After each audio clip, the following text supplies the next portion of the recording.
Good morning, Pioneers, and welcome back from the long weekend. Today is Tuesday, January 16th. My name is Olivia Pazak. And my name is Liliana Hoy, and this is your Orange Juice.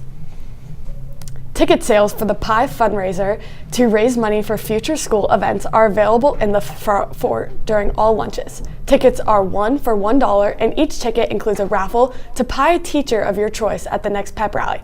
Miss Asher, Mr. Nicola, Deputy Brock, Mr. Haynes, Miss Sensabaugh, Mr. Jordan, Miss Timmons, Miss Stroll, Miss Eccleberry, and Mr. Zeck are all participating. Now, Kylie looks into the history of Martin Luther King and MLK Day. Hey Pioneers, yesterday was Martin Luther King Jr. Day. Let's take a look into his life and some of his accomplishments. Martin Luther King Jr. was born on the 15th of January 1929 to Martin Luther King Sr. and Alberta Williams King. King grew up in Atlanta, Georgia amidst the Jim Crow era and was one of millions who faced senseless racism. King was extremely intelligent. Attending Booker T. Washington High School, it is said he skipped both the 9th and 11th grade.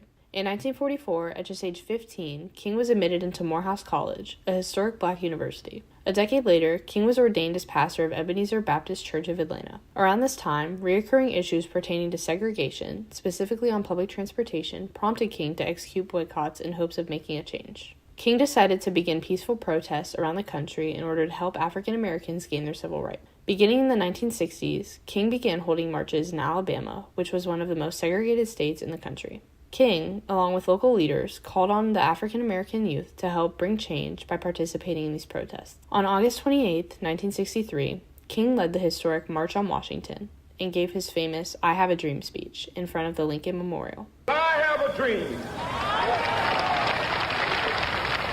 My poor little children will one day live in a nation where they will not be judged by the color of their skin, but by the content of their character. I have a dream today. That next year, in 1964, President Lyndon B. Johnson signed the Civil Rights Act, which abolished segregation, called for the integration of schools, and outlawed employment discrimination. King would go on to win the Nobel Peace Prize for his immaculate work in the fight to end racial discrimination.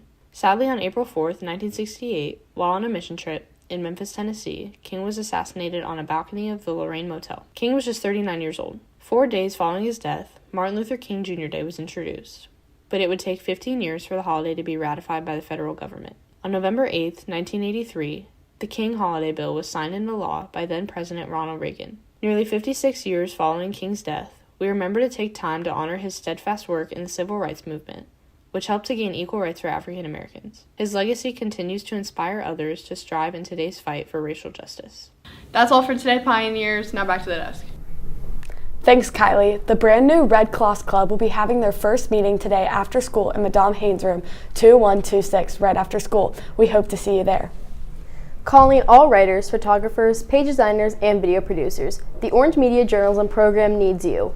If you're interested in the above careers and want to learn more about magazine writing, yearbook design, or TV news, then maybe journalism is a class for you. Now let's throw it over to MC with a sports update. Thanks, Olivia. A lot to cover from our long weekend, so let's get into it. On Friday, boys basketball crushed Thomas Worthington 69-38.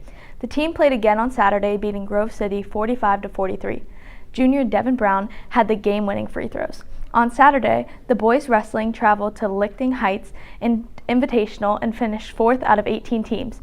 Ben Tong, Don Lee, and Gavin Gaylor all earned 3rd place to place the boys. Girls wrestling hosted the Pioneer Classic tournament over the weekend and scored 207 points to place first of our team out of 56 teams. Kenzie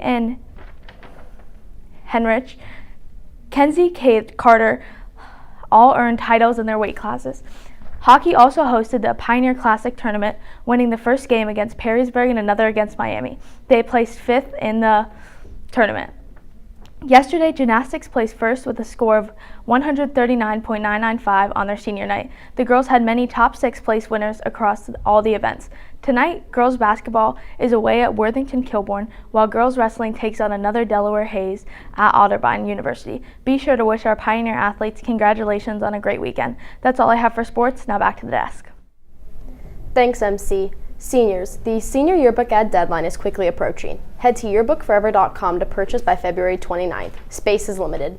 Also, submissions are now open for the annual senior video. Instructions can be found in the office on how to send your photos in by February 13th.